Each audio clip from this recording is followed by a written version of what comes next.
Rahman dear students, आज हमारा जो टॉपिक है वो है motion of a simple pendulum, unit number 10, simple harmonic motion and waves. तो सबसे पहले डिस्कस करते हैं what is an simple pendulum.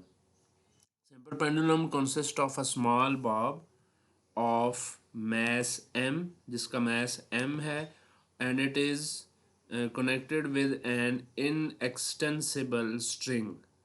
ठीक है, ये एक स्ट्रिंग है, उसके साथ एक धागा है, उसके साथ बांधा गया है जिसकी लेंथ L है, और एक स्मॉल मैस है जिसका मैस M है। ये स्मॉल मैस जो है ये एक छोटा सा बॉब हो सकता है, उसको एक फ्रिक्शनलेस सपोर्ट के साथ बांध दिया जाता है, तो this is called as simple pendulum. तो इसकी डेफिनेशन आप कैसे करेंगे? It consist of a small mass M which is connected to an inextensible string of length L through a frictionless support।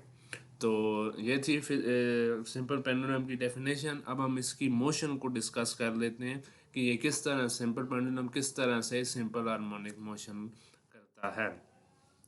Figure में आपको एक सिंपल पेंडुलम नज़र आ रहा होगा। इसकी तीन पोजीशंस आपको नज़र आ रही हैं। सबसे पहली पोजीशन जहाँ पे आपको कर्सर नज़र आ रहा है, ये पोजीशन ओ इसे आप कह लें, ये इसकी मेन पोजीशन है, और ये इसकी ये इसकी एक्सट्रीम पोजीशन है, इसे आप ए कह लें, आपकी बुक में भी ए मेंशन है। तो अब जहाँ तक हम इसकी मोशन का ताल्लुक है, तो जैसे ही हम इस सिंपल पेंडुलम को इस मेन पोजीशन से इस एक्सट्रीम पोजीशन पे लेके जाएंगे तो हमारा एक थीटा एंगल बनेगा। यानी motion of mass attach to spring में आपने देखा था कि वहाँ पे जो डिस्प्लेसमेंट था वो एक्स डिस्टेंस डिस्प्लेसमेंट कवर होता था, लेकिन यहाँ पे हमारा एंगल थीटा बनेगा विद द मेन पोजीशन ओ। जैसे हम इसको डिस्प्लेस करेंगे तो एंगल थीटा जो है वो एक स्मॉल एंगल थीटा तक उसको डिस्प्लेस करेंगे। अब जैसे ही इस यहाँ पे अगर हम देखते हैं तो यहाँ पे दो फोर्सेस एक्ट कर रही हैं इस मैस एम के ऊपर। एक इसका वेट है जो कि डाउनवर्ड एक्ट कर रहा है, और एक इसके ऊपर जो टेंशन इन स्ट्रिंग है वो अपवर्ड एक्ट कर रही है। पहले डिस्कस कर लेते हैं मेन पोजीशन ओ के ऊपर। मेन पोजीशन के ऊपर अगर हम देखेंगे तो टेंशन इन स्ट्रिंग अपवर्ड और इसका वेट डाउनवर्ड एक्ट कर रहा है, और weight is equal to W is equal to M G.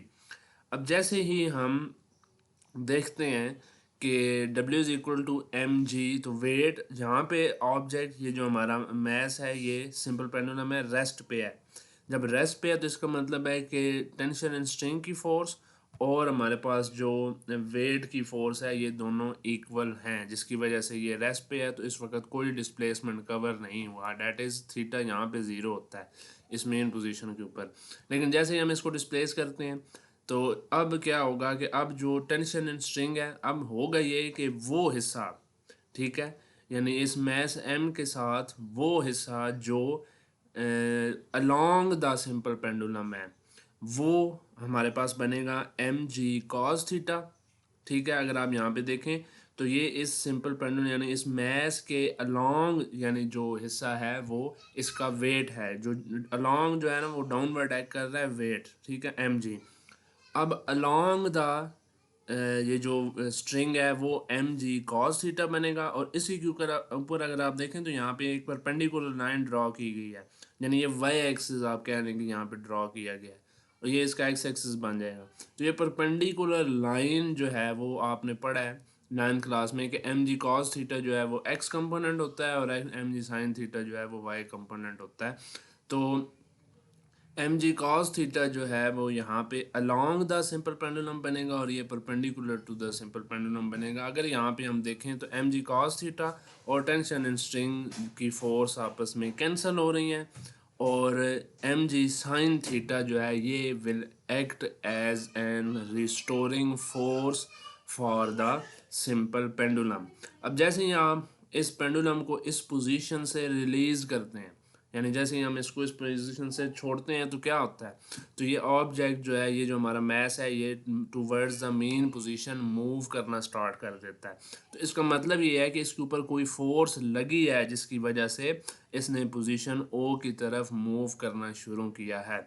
तो वो जो फोर्स है वो रिस्टोरिंग फोर्स होती है, और रिस्टोरिंग फोर्स यहाँ पे इस केस में M G sine theta will act as restoring force. तो अब क्या होगा कि जैसे ही हमारा जो ये मैस है ये पोजीशन ओ यानी मेन पोजीशन के ऊपर पहुंचता है, तो ये मेन पोजीशन के ऊपर रुक नहीं जाता बल्कि दूसरी एक्सट्रीम पोजीशन की तरफ बढ़ता है ड्यू टू इनर्शिया।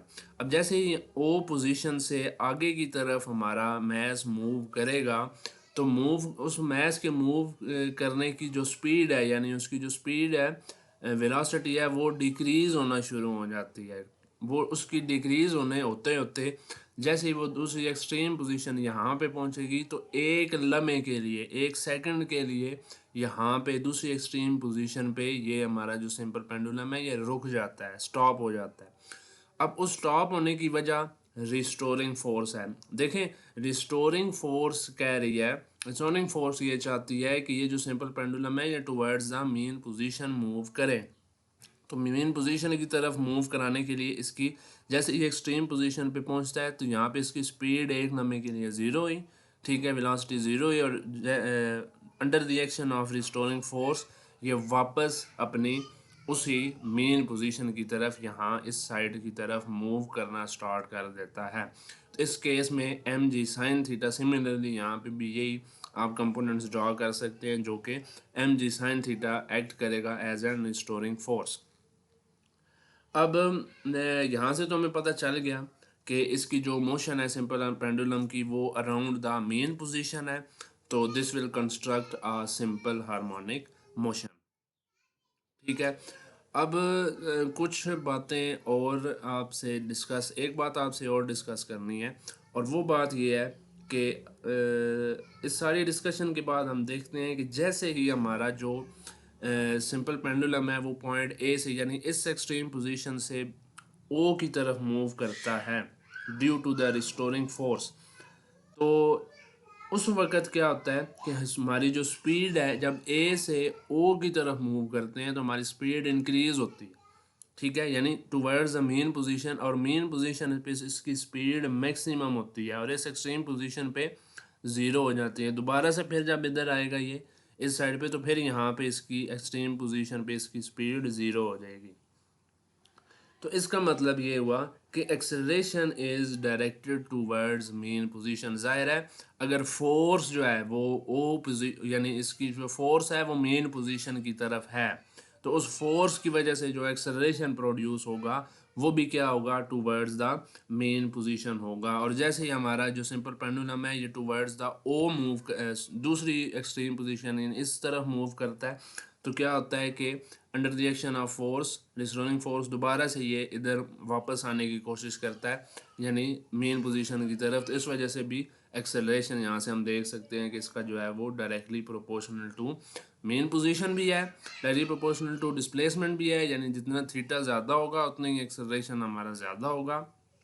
और दूसरी बात कि टूवर्ड्स द मेन पोजीशन भी है, ये अपनी मेन पोजीशन के अराउंड ही वाइब्रेट करेगा, यानी रिस्टोरिंग फोर्स से यहाँ से अगर आप इसको रिलीज़ करें तो तब भी इधर आने की कोशिश कर रही है, और अगर दूसरी एक्सट्रीम साइड से भी रिस्टोरिंग फोर्स से मी towards the main position he move कराने की कोशिश करती है। तो टी जो है अब इसमें कुछ लेक्चर के हवाले से मैंने बातें लिखी हैं, तो आखिरी बात जो हमारी रह गई है वो है time period of simple pendulum. Time period of simple pendulum is given by T is equal to 2 pi square root L over G. तो टाइम पीरियड होता है time required to complete one vibration. एक vibration के लिए कितना time हमारे पास लगेगा, वो हमारा एक वाइब्रेशन किसे कहते हैं वो भी मैं ज़रा आपको यहाँ पे बता देता हूँ।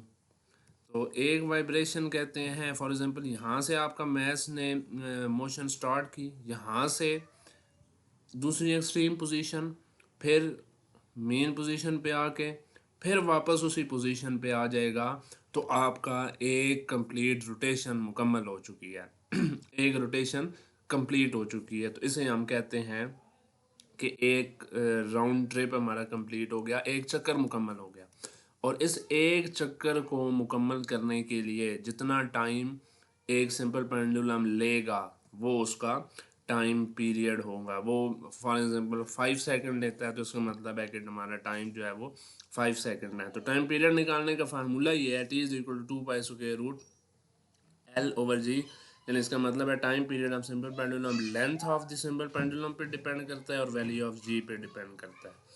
तो इसके अलावा और किसी चीज़ के ऊपर ये वैल्यू ऑफ टाइम पीरियड जो है वो डिपेंड नहीं करता।